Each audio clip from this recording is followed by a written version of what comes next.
All right, welcome to the video. Let me put the hat on. This is going to be an interesting one. This is Dr. Greger. How to get does sugar lead to weight gain? All right, so this is Dr. Greger shoots himself in the foot. I'm having a fit. Who is Dr. Greger? Dr. Greger is a retired Jewish physician in the USA. He has a multi-million-dollar income per year. He basically gets a bunch of volunteers to gather up nutritional data, and he just cherry picks what things he wants to do a video about and puts them on his website, and he sells books, and he makes millions of dollars every year.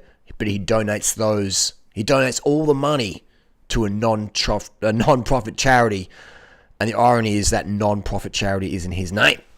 So I think it's great to give to charity, but I think if the charity's in your name and you're drawing a big income from it, and you're making millions of dollars, that's fine, but let's be transparent about it. If you're going to do non-profit or Patreon, show us where the money's going. Anyway, I'll digress. I think Greger has some good things to say. He talks about vasectomies. We're on board with that. But this whole sugar leads to weight gain, there's total bullshit, because Greger's diet is almost pure sugar. It's almost pure sugar. The rice and the fruit he recommends and the quinoa are full of fructose, full of sucrose and glucose. People say, no, it's not. No, sucrose is table sugar. Fruit is full of sugar, sucrose. Sucrose is 50% glucose, 50% fructose. So the Greger diet is full of sugar. So when you're saying that sugar leads to weight gain, that's saying your diet makes you fat. That's like saying mercury from fish is bad, but mercury found in fruit is okay. Mercury found on its own is bad, but if you put it in your teeth or put it in your food, that's okay because it's got fiber or it's contained in there. And we know that doesn't make any sense at all. So saying that sugar's bad if you add it to your food, but yet your food's already full of sugar, that's dumb. It's like saying, arsenic is bad if you add it to food, but if it's already in the food, if it's naturally occurring, that's okay. It's crazy. If the arsenic was absorbed in the soil, then that's okay. But if you add the sugar to it, add the arsenic to it, it's just dumb. Anyway, this is going to be a good one. It's not a hate video, but I do feel that Greger deserves his critique. All right, let's get going to it. Sugar lead to weight gain. I'm going to pause the video and debunk Greger on each point.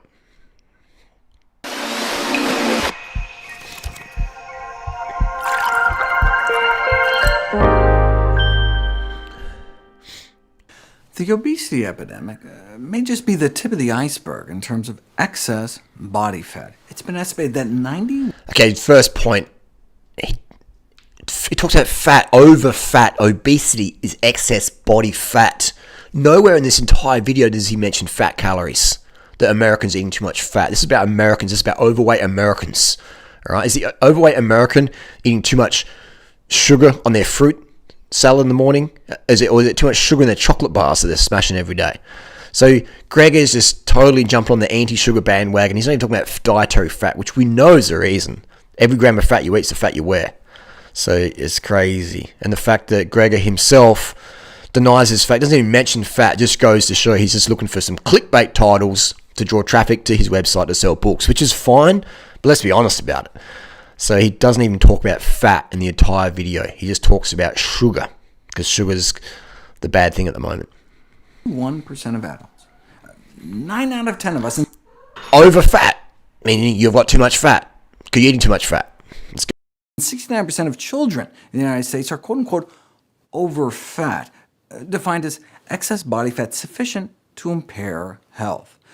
That can occur even in normal weight individuals, often due to excess abdominal fat. The way you tell if you're over fat is if your waist circumference is more than half your height. What's causing this epidemic? One primary cause may be all the added sugars we're eating. Let's just pause it here. Look at the map here we've got. This is, you got Texas. Is Texas famous for meat or for fruit smoothies? Are people in Texas obese because they're having Odwalla fruit smoothies and they're pouring sugar in it? Or is it because of their heart? Where is Heart Attack Grill situated? Is it the sugar in the ketchup at Heart Attack Grill that's making Texans obese? Or is it all the fat Is it the fat that makes people fat? Or is it the sugar that every cell in our body runs on? So he's just straight away jump on the sugar, not even mentioning fat. Look at Texas, Kansas, Nebraska. You know what I mean? It's crazy. Alabama, Louisiana. Come on. Obese people in Louisiana eating too much fruit. What's fruit full of? Sugar. People say, oh, but it's got fiber. The sugar still goes in your body. If you eat 500 grams of sugar, that's 2,000 calories a day from sugar. It doesn't matter if it's fruit or refined sugar. It's 2,000 calories of sugar. All right? If you're eating a low glycemic pineapple or date or banana or a high glycemic sweet potato, it's still sugar. All right? So this is where Gregor just misses the whole thing. Because he's using these meat-loving, fat-loving states in the US, Oklahoma, Arkansas. Who in Tennessee is eating excess sugar from fruit and rice and putting sugar in their soy milk smoothies of low fatness? Oh, come on, man. Gregor, you lose credibility massively in this. This is almost as bad as your non-profit charity that's in your name. A century ago, sugar was heralded as one of the cheapest forms of calories in the diet. Just oil is the cheapest form of calories in the diet. Gregor makes no mention of that. One liter of oil, a couple of bucks, that's 9,000 calories. Oil, 9 calories per gram. Sugar, 4 calories per gram. Half the calories. Just 10 cents worth of sugar could furnish thousands of calories. Harvard's sugar-pushing nutritionist bristled at the term empty calories. The calories in sugar were not empty, but full of energy. Exactly. Sucrose is glucose and fructose. Every cell in the human body runs on glucose and or fructose. So to say that sugar is empty calories is a myth. It contains the essential sugars, glucose and fructose. If you don't have glucose, you die. Simple as that. Once your glucose is 0 in your brain, you're dead. And if you don't have fructose, your human sperm can't swim. You know what I mean? So this whole thing that sugar is bad, but when the body runs on sugar, it's just stupid. And Gregor is just dumb as a doorpost. He knows what he's doing, though. He's just jumping on the anti-sugar thing to get some credibility in the dumb world. In other words, full of calories, which we are now getting too many of. Too many calories or too much fat? Because if I change my diet from 3,000 calories of sugar, which I pretty much eat last 18 years every day, to 3,000 calories of fat, I'm not going to retain this low body fat, am I? Same calories, but different source. A calorie is not a calorie when it comes of fat or sugar. We know that 3,000 calories a day of fat isn't going to make you look, smell, and feel the same as 3,000 calories of sugar from refined sugar, from fruit, or from white rice. You're not going to feel and perform the same if you have 3,000 calories of fat. So a calorie isn't a calorie in terms of macros. We know that. That's just instinctive. We know that to be true. Easily demonstrated. The excess body weight of the U.S. population corresponds to about a 350 to 500 calorie excess daily caloric intake on average. So to revert the obesity epidemic, that's how many calories we have to reduce. Okay, so which calories should we cut?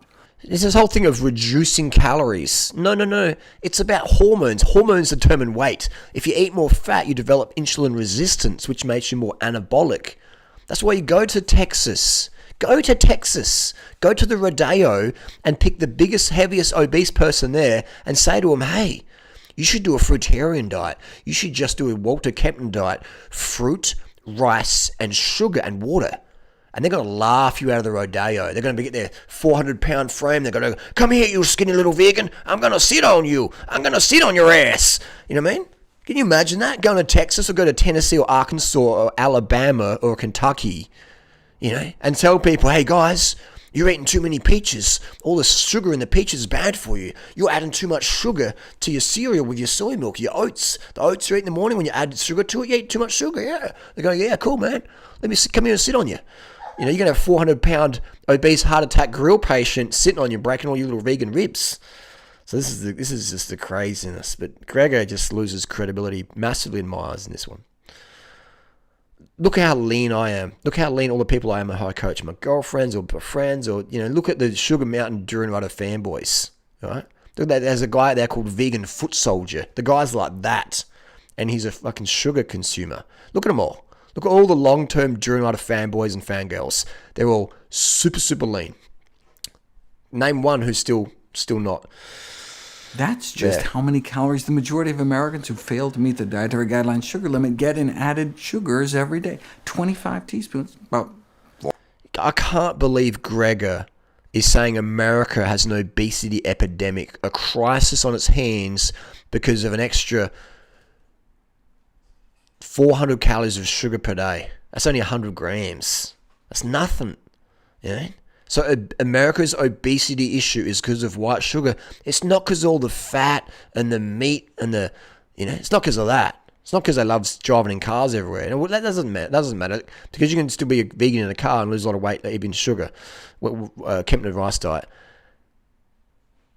Gregor has the gall, has the nerve to ignore America's meat addiction, fat addiction, oil frying foods. Gregor thinks that New Orleans is the sugar capital of the world. It's the fried food capital of the world. Who loves to eat fried chicken in the South? It ain't sugar water in the South. It's fried chicken. And people look like fried chickens. People resemble a bucket of KFC with little arms and legs sticking out of it. You know? Gregor's just not even talking about that. He's not talking about the fat at all.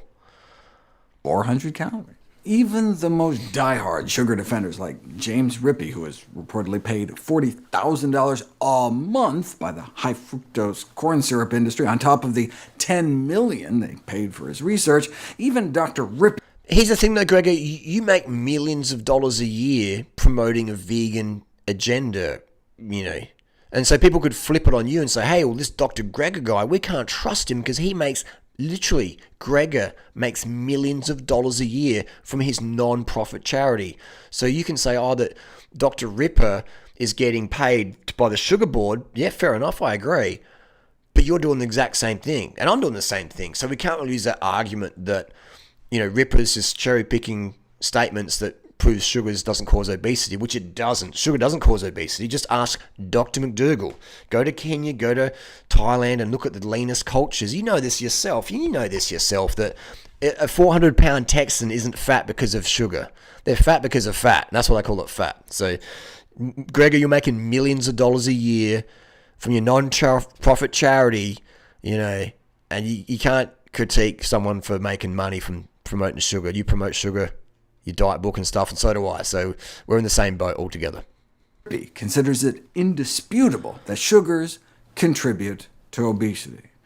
It's also indisputable that sugar reduction should be part of any weight loss program. Okay, so this Ripper guy fucks it up. He's paid by the sugar board, but then he's saying that sugar's bad, so he doesn't even fucking know. He's as worse as Gregor. Doesn't even know. But Gregor knows. He knows Dr. McDougall. Dr. McDougall weighs in. McDougall, get him on the phone here. Where's McDougall? Get him on the phone. And of all sources of calories to limit, since sugar is just empty calories, contains no essential nutrients, reducing sugar consumption is obviously the place to start. So Greg is saying that sugar has no essential nutrients. It does. It has glucose and fructose. The brain runs on that. If glucose and fructose isn't essential, I don't know what is. That's like saying oxygen isn't needed. That the air has no essential oxygen. Like, sugar's essential. If you want to improve your performance, add more sugar to your diet. Do the experiment. I did that. I used to be a sugar phobic. I was like doing my raw food days and I just had my fruit. I remember being in Thailand in 2009 and we're drinking sugarcane juice, fresh cane juice, and Frederick Patnard was there. Some of you might remember Frederick Patnard from the raw food days. And, he was eating some cooked food then, and we were like, he's eating cooked food. He's not becoming obese. He's eating these vegan noodles. And I said, we started talking about sugar. I said, sugar's bad. And he goes, Harley, do you know how dumb that makes you sound? Like, your whole diet is on sugar. Look at the mangoes you're eating. Look how sweet they are. They're full of sucrose, glucose, fructose. You're drinking sugarcane juice, and you're going to stand there and say sugar's bad because it's cooked? Like, that's just dumb, man. And that Fred was fucking right. And I remember just thinking, man, this dude just fucking owned me. He's damn right.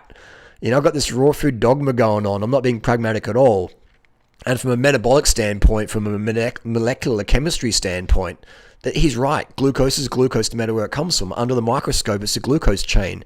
It's, it's a fructose chain. So It just didn't make any sense at all. But so when Gregor's saying that, sugar's bad, oh man.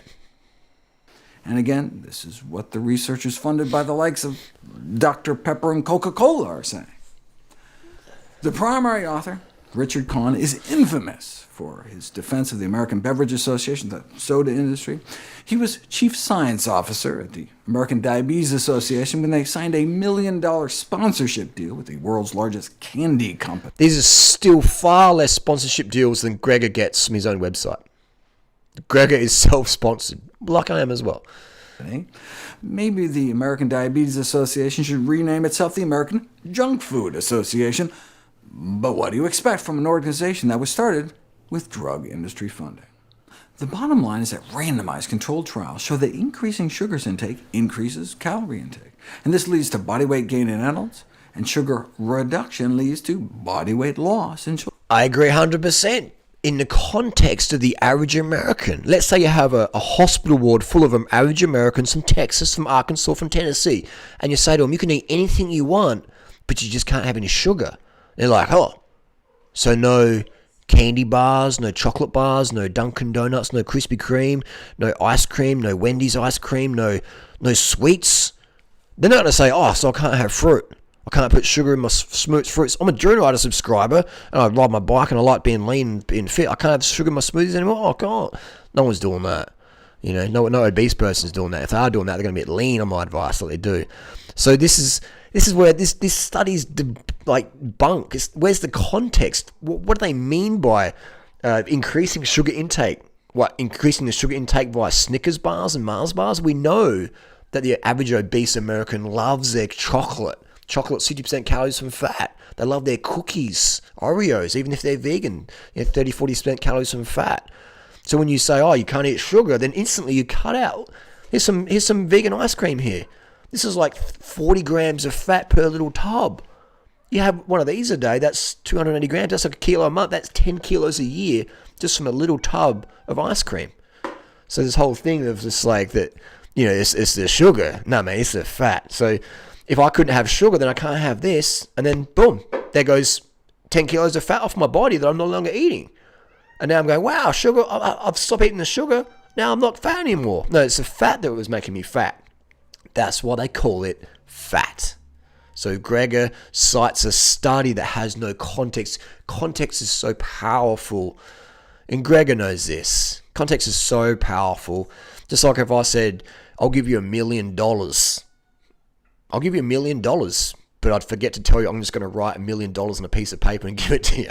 There's $1 million, mate. $1 million of US currency. Now we have context.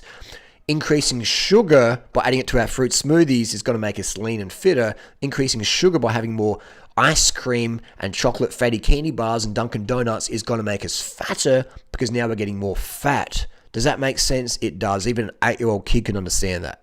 Children. For example, when researchers randomize individuals to either increase their intake of table sugar or decrease their intake, the added sugar group gained about 3.5 pounds over 10 weeks, whereas the reduced sugar group lost about 2.5 pounds. Exactly, because if you say the average American, you can't eat sugar anymore, they're going, oh, okay, I can't have my Krispy Kremes, I can't have so many of my junky, fatty foods I love to eat. So of course you're going to lose weight. But it's not because you cut out sugar, it's because you cut out all the fatty foods that contain some sugar to make it sweet so it's palatable. How many Americans are pouring sugar on their cereal like I do or Natasha does? How many? How many people are getting one of these fruit smoothie things filling up full of bananas and sugar and water? How many obese? No one's doing that. You know what I mean? This is a famous little REI thing. This was Freely's old drink bottle. Do you know how many smoothies she drank through this? And how much weight she lost guzzling sugar banana smoothies? I made hundreds of them for her. All right, so this whole thing that decrease your sugar intake leads to weight loss. Yeah, if you're eating fucking Snickers bars and Mars bars, I guarantee, but it's not the sugar that you're losing out on, it's all the fat you're cutting out of your diet. Gregor doesn't have this context. He's cherry-picking this study. A systematic review and meta-analysis of all such ad libitum diet studies, meaning... I love that word, systematic review of metadata and ad libitum. Like, he just throws out all these little jargon med words, so people, oh, I didn't understand what that meant, but that sounds pretty tech. Oh, Gregor must be right. Gregor The most powerful word that we need here is context. You fail to deliver it in this video. Please add context. Real-life studies where sugar levels were changed, but people could otherwise eat whatever they wanted, reduced intake of dietary sugars resulted in a decrease in body weight, whereas increased sugars intake resulted in a comparable increase in weight. The researchers conclude that, considering the rapid weight gain that occurs after an increased intake of sugars, it seems reasonable to advise people to cut down. Findings from Again, where's the sugar coming from? You know, like I've got an itchy nose from cat fur. You see me in the video itching my nose. People go, oh my God, he's got something wrong with his nose. It's the cat fur. So that gives you context. What sugary foods they're eating? The average American, Krispy Kreme, Mars bars, etc.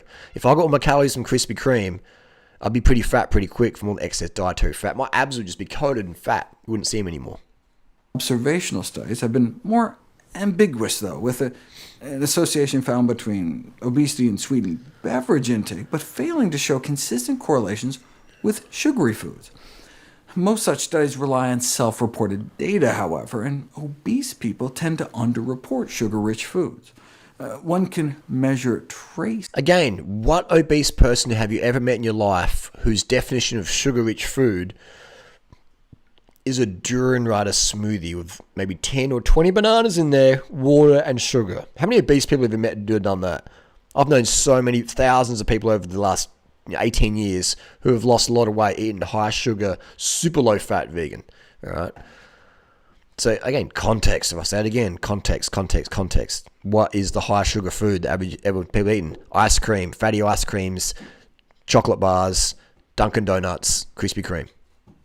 Sucrose levels in the urine, however, to not only get an objective measure of actual sugar intake, but to exclude contributions from other sweeteners, such as high fructose corn syrup.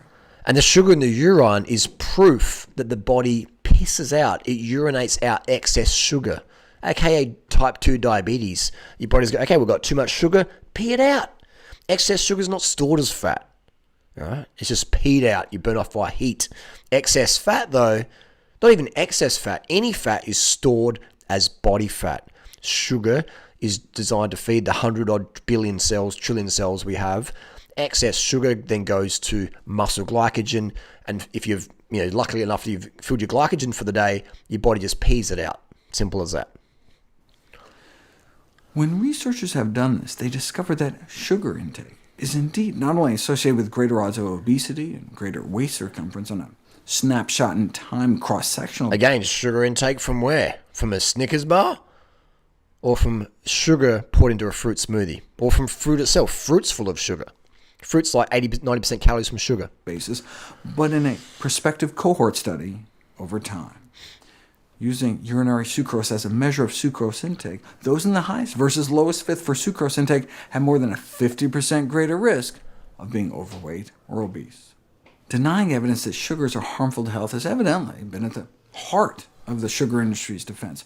But when the evidence is undeniable, like the link between sugar and cavities, they switch from denial to deflection, like trying to switch attention from restricting intake to coming up with some kind of vaccine against tooth decay.